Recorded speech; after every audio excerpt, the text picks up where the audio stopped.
Planet kita seperti bawang bombay, dengan banyak lapisan berbeda. Saat ini, kamu sedang menembus kerak bumi. Ini seperti cangkang telur rebus, tipis dan keras, dan juga kurang dari 1% ukuran bumi.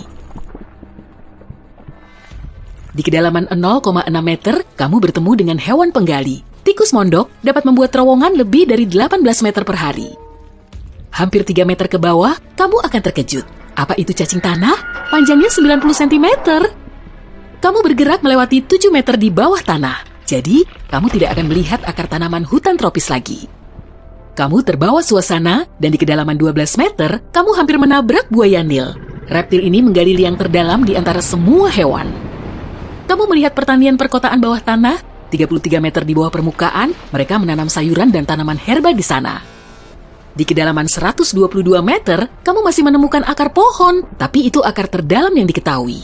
Akar itu milik pohon ara liar yang tumbuh di Afrika Selatan. Hampir 155 meter di bawah tanah, kamu akan menemukan kamar hotel. Itu salah silver mine, hotel terdalam di dunia yang dibangun di bekas tambang perak. Di kedalaman 286 meter, kamu melihat terowongan jalan raya. Itulah terowongan Eiksund di Norwegia dan melintas di bawah laut. Saat berada hampir 396 meter di bawah permukaan, kamu mencapai dasar sumur air. Sumur Woodington di Inggris adalah sumur tradisional terdalam di dunia. Itu dibangun untuk menyediakan air bagi rumah sosial. Di kedalaman 1006 meter, tekanannya mencapai 330 atmosfer. Itu seperti 4 gajah bertumpuk di kepalamu atau 2 panda yang menyeimbangkan diri di ibu jarimu. Kamu melihat cacing kecil hidup di tambang emas saat kamu berada lebih dari 1220 meter di bawah tanah. Pada tahun 2020 ini, konser terdalam di dunia berlangsung di kedalaman 1890 meter. The Soft Bottom Boys tampil di tambang Fels Creighton di Kanada. Kamu bergerak lebih dalam dan melihat tambang emas Homestake hampir 1520 meter di bawah permukaan. Sebelum ditutup pada tahun 2002, dahulu ini adalah tambang emas terdalam dan terbesar di Amerika Utara. Pada tahun 1965, ilmuwan berhasil mendeteksi dan menghitung partikel subatom kecil dari matahari. Itu terjadi di laboratorium yang ada di dalam tambang. Sedikit saja lebih dalam, suhunya menjadi sangat dingin. Itu ibun abadi, lapisan tanah beku permanen yang tebal dan tidak menghangat, bahkan di musim panas. Ini sebagian besar terjadi di daerah kutub. Yang paling tebal ada di Siberia Utara. Sekitar 1980 meter di bawah permukaan, kamu masih bertemu dengan beberapa makhluk hidup. Itu adalah springtail, serangga kecil tanpa mata, yang hidup di gua Krubera yang sangat dalam di negara Georgia. Di kedalaman hampir 2190 meter, kamu mencapai dasar gua Voronya di Georgia. Itulah gua terdalam di dunia yang telah diketahui.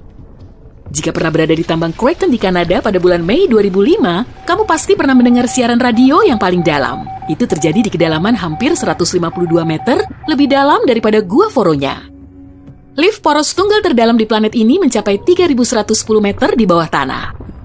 Hewan multiseluler terdalam yang telah diketahui hidup di kedalaman 3600 meter di tambang Tautona di Afrika Selatan. Itu adalah cacing kecil tapi sangat kuat dan dapat mengatasi suhu ekstrem dan dehidrasi.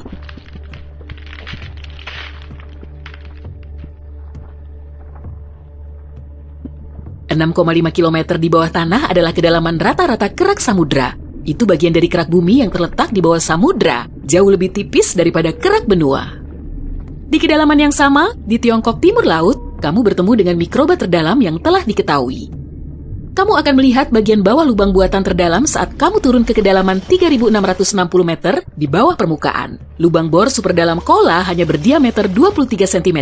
Tapi tekanan di dasarnya sama dengan 4.000 atmosfer, seperti 54 gajah bertumpukan di kepalamu. Lebih dari 14 km di bawah permukaan, kamu akan berada di genangan batu cair yang sangat panas. Itu adalah ruang magma supervulkan Yellowstone di bawah Taman Nasional Yellowstone di Amerika Serikat. Kamu menggali lebih dalam. Jika terus seperti itu, kamu mungkin akan segera menembus kerak bumi.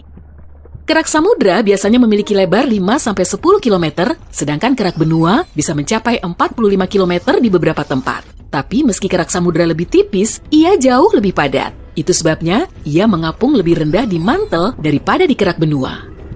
Bagian paling tebal dari kerak bumi terletak di bawah pegunungan. Akar gunung tidak sepadat pegunungan itu sendiri. Jika kamu meletakkan bahan pembuatnya di atas air, itu akan mengapung seperti gunung es. Semakin dalam kamu pergi, semakin panas keraknya. Di batas mantel, suhunya bisa mencapai 400 derajat Celcius. Kebanyakan oven batu pizza hanya bisa memanaskan hingga 260 derajat Celcius. Namun, kerak bumi adalah bagian terdingin di planet ini. Di kedalaman sekitar 29 km, kamu mencapai batas antara kerak bumi dan mantel atas bumi. Mencengangkannya, di sana tekanannya mencapai 10.000 atmosfer, itu seperti lebih dari 130 gajah yang menyeimbangkan diri di kepalamu. Mantel adalah lapisan batuan panas yang membentuk 2/3 dari seluruh massa bumi dan 84% dari volume bumi. Tebalnya 2.900 km dan merupakan campuran besi, silikon, magnesium, oksigen, dan Play-Doh. Yang terakhir bukan sih. Batuan yang lebih dekat ke bagian dalam mantel bertekstur semi padat seperti permen karamel. Hal paling menarik yang kamu lihat saat pergi melewati lapisan ini adalah berlian. Ahli geologi sebenarnya percaya bahwa semua berlian yang kita tambang hari ini terbentuk di dalam mantel. Lalu, sekitar 1 miliar tahun yang lalu, berlian dibawa ke permukaan oleh letusan gunung berapi. Bagian atas mantel bersama dengan kerak bumi pecah menjadi potongan-potongan besar dan menyerupai kepingan teka-teki raksasa. Potongan-potongan ini, yang dikenal sebagai lempeng tektonik, bergeser dengan kecepatan 2,5 cm hingga 5 cm per tahun. Saat bergerak melewati mantel atas, kamu merasakan suhu mulai naik. Dari 480 derajat Celcius hingga 870 derajat Celcius. Semakin dalam kamu pergi, semakin banyak keringatmu. Di dekat batas inti, suhunya sudah lebih dari 3.870 derajat Celcius. Tekanan mantel yang lebih rendah mencapai 240.000 atmosfer. Itu seperti 3.280 gajah yang membentuk menara di kepalamu. Di kedalaman sekitar 2.900 km, kamu melintasi batas antara mantel dan inti terluar. Lapisan ini memanas hingga 4.980 derajat Celcius, sebagian besar karena peluruhan radioaktif uranium dan thorium. Suhu seperti itu cukup tinggi untuk menjaga inti luar tetap cair. Meski tekanannya hampir 2 juta atmosfer, itu tetap belum cukup kuat untuk membuat besi menjadi padat kembali. Tebal inti luar adalah 2.400 km dan sebagian besar terbuat dari besi dan nikel dalam bentuk cair. Cairan ini berputar dalam arus turbulen yang masif dan menghasilkan medan magnet. Radiasinya sampai keluar angkasa sejauh 1,3 juta kilometer dan melindungi planet kita dari angin matahari. Di inti terluar, medan magnet bumi 50 kali lebih kuat daripada di permukaan. Kamu berada lebih dari 4.830 km di bawah tanah sekarang. Selamat, kamu telah mencapai pusat planet kita. Inti dalamnya, itu berupa bola logam padat berdiameter 2.400 km. Itu sekitar 3/4 diameter bulan. Inti dalam sangatlah padat dan berputar lebih cepat daripada bagian lain dari planet ini. Di sana, hampir sama panasnya seperti di permukaan matahari.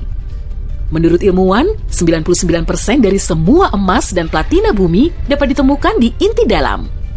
Pembentukan inti dalam membutuhkan waktu sekitar 500 juta tahun. Itu artinya lebih mudah dari beberapa bagian kerak. Ada juga teori bahwa mungkin inti dalam punya inti. Jika ada, hampir seluruhnya akan terdiri dari besi. Sekarang, bagaimana cara kamu bisa keluar dari sana? Aku tidak tahu. Sampai jumpa lagi.